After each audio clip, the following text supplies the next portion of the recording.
वेगळ्या विदर्भाचा मुद्दा काँग्रेस पार्टी काढताय, पण हा मुद्दा भाजपाचा आहे, हा मुद्दा आमच्या अजेंड्याचा आहे. या मुद्द्यावर आम्ही काम करतो आहे.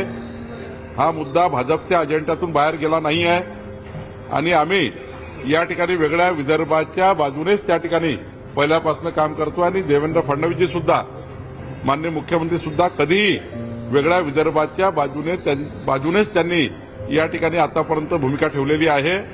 कुठल्याही परिस्थितीत भारतीय जनता पार्टीची भूमिका ही वेगळ्या विदर्भाचीच आहे. विदर्भ स्वतंत्र करा, काय बापाचा माल आहे? महाराष्ट्राची म्हणे 4 राज्य झाली पाहिजेत. काय तुमच्या वाढदिवसाचा केक वाटला काय? यायला कोणी यायचं आणि घेऊन जायचं आपला तुकडा आणि खात बसायचा बाका वाका बाका करून? हे विनाकारण नाहीये. हे तुम्हाला वाटेल की कोणतरी काहीतरी गंमत म्हणून करतंय. गंमत म्हणून नाही, हे सगळं प्लॅनिंग आहे. हे सगळं ठरवून चाललंय. एवढं देऊन जर समजा या लोकांनी विदर्भाकडे लक्ष दिलं नाही तर हा दोष महाराष्ट्राचा कसा?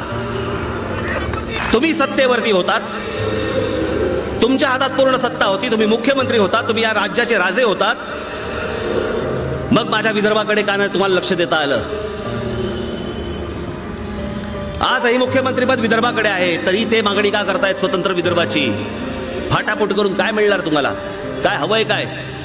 छत्रपती शिवरायांचा जन्म म्हटलं जुन्नरचा, आमच्या पुणे जिल्ह्यातला, आणि त्यांच्या आई जिजाऊ साहेबांचा जन्म हा आमच्या विदर्भातला, बुलढाणा जिल्ह्यामधला. आई आणि मुलाची ताटातूट करताय, त्यांना एकमेकांपासून तोडताय तुम्ही. हे मराठी राज्य अटके पार गेलं होतं. या देशावरती राज्य मराठ्यांचं होतं.